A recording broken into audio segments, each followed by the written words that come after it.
கூட்டத்தில் நானும் ஒருத்தன் சுரேஷ் குணவரும் நாங்கள் 2 பேர் தான் இருக்கோம். அன்றைக்கு சென்னைக்கு இருக்கையில் சென்ட்ரல் ஜெயிலில் நம்ம தலைவர்களாக இருந்தாங்க. அரங்கநாயகம் அமைச்சராக இருந்தார். பேச்சுவார்த்தை நடத்தினார். பேச்சுவார்த்தை நடத்தி 26/2/1979 வேலைகளில் எல்லாருக்கும் பணிப்பாதுகாப்பு என்ற அரசாணையை போட்டார்.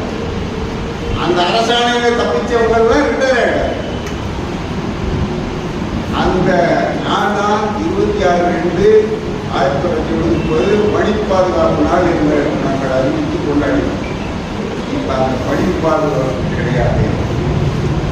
இந்த சட்டம் என்ன சொல்லுது அப்படின்னா 163 அரசு கலை அறிவியல் கல்லூரிகள் உதவி பெறுகின்றன. இதில் 60 காலேஜ் மைனாரிட்டி காலேஜஸ். இந்த 60 காலேஜில் வேலை செய்யக்கூடிய ஆசிரியர்களுடைய எண்ணிக்கை மொத்த ஆசிரியர் எண்ணிக்கை 2/3 பங்கு. போலீஸ் காலேஜில் 86 பேர் வேலை செய்யறான். மேலச்சாரல் காலேஜில் 86 பேர் வேலை செய்யறான். அணியம்பாடியில் 80 பேர் வேலை செய்யறான். இவங்களெல்லாம் கூட்டி பாருங்க. ஆனால் அசலூர் கல்லூரியில் 26 பேர். இதான் மைனாரிட்டி, மெஜாரிட்டியா இருக்காங்க.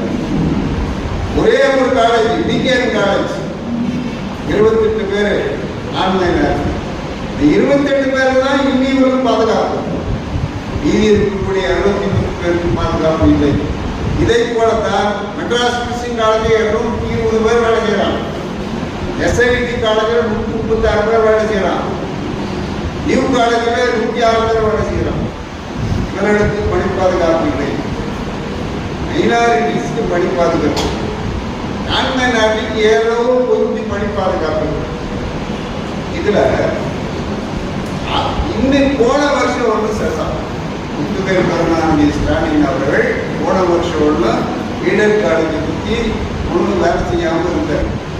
இன்றைக்கு யாரோ அவருக்கு தவறுதான தகவலை கொடுத்து எல்லா கல்லூரிகளையும் தனியார் பல்கலைக்கழகமாக்க ஒரு சட்ட திருத்தத்தை கொண்டு வந்திருக்கிறார்.